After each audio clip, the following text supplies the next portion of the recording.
Welcome to Comic-Con. Thank you. I'm sure you've been here before. Yeah. Yeah. Is this your first time? It's my first one. Yeah. What do you think so far?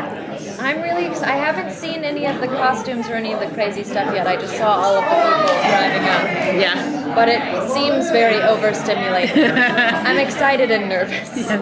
That's appropriate. Yeah. That's fair. Yeah, Good. that's fair. That's good to know. Okay. Unfortunately, you're not a superhero who wears a cape or has a costume that, like, other than the little splash of paint in your hair. Yeah, I mean, and that would the be hat. a very subtle Cosplay. Very subtle cosplay. That's what I was just saying. I should have come dressed as Henry, just to like really get recognized as much as I possibly could. I need that attention to feel good about myself. There you go. Well, I think it's probably coming. That was an incredible first season. That was amazing. We were really impressed with it. What? I don't even know where to start with you guys. This is just such a show that came out of nowhere. When you guys were filming it, did you have any idea it was going to impact so many people and have such a following so fast? I mean, for me, even when we were shooting the pilot, it felt really, really special. Yeah, I don't know. No, things did you? just. No, because you don't. You never You don't. know, You don't. really. You just don't know. Because you can take big swings, and I really believe in sort of like hitting the ball out of the park or landing flat on your face. Like I'm really not interested in being somewhere in the middle. And I wanted to take big swings with Impulse, and being at a new channel like YouTube, which is, I just feel like already we're kind of like just doing it there. You're sort of taking a big swing. Right. It's not an established brand. Not established brand. Nobody even knows what the brand is yet, and we're gonna. It's like I like being out and sort of out on a ledge and really sink or swim and that's what I really love about doing television. I mean, I love movies obviously, but that it's like a meritocracy.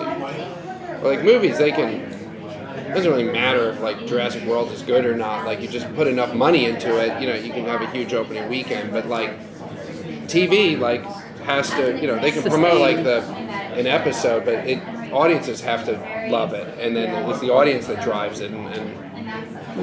And I actually, what I really am finding I love about being on YouTube is the feedback. Because we have other shows on other networks, but nothing is like YouTube where like there's just these comments, the stream of comments. Have you read them? Oh, all the time. I can't read them. No, but it's good or bad. They're all good. But good or But I bad, thought good. I keep reading because I keep waiting for the bad ones.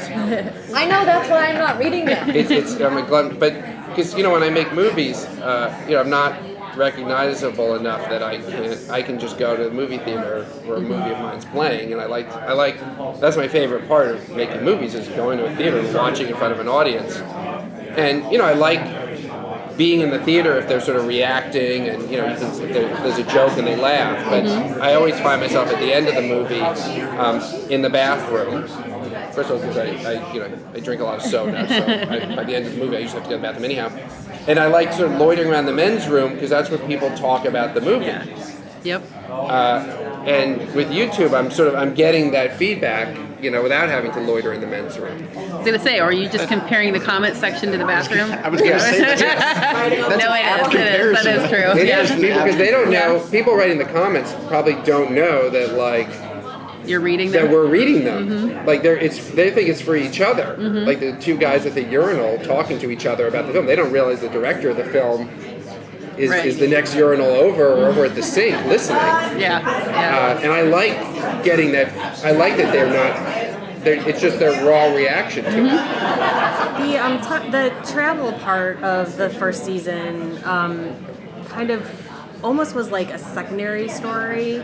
As we go as the story continues, will like Nikolai and will that change kind of as you go forward in the story?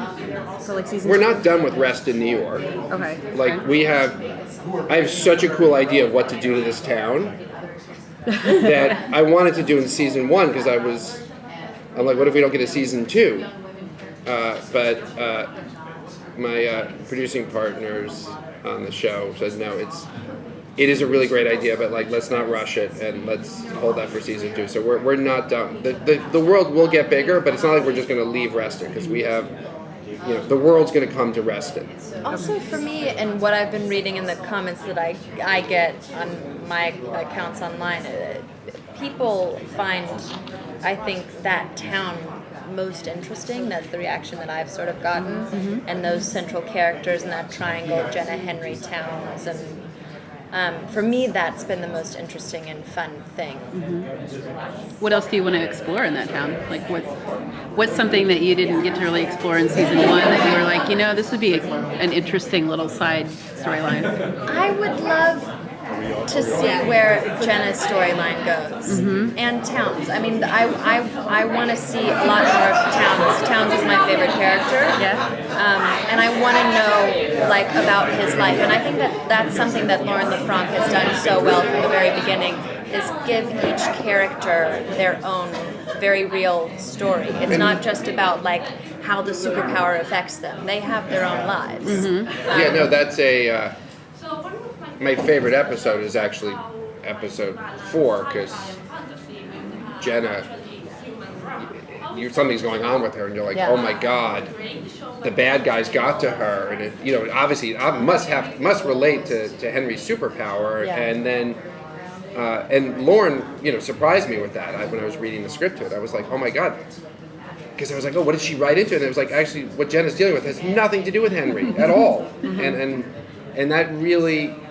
The team that assembled around the show sort of took ideas that I had as a concept for doing a superhero thing and did it so much better than I aspired to, but they carried it further because I really was interested in not just what it would be like to have the ability to teleport, but in a way it's more interesting is what if it's your sister who can teleport?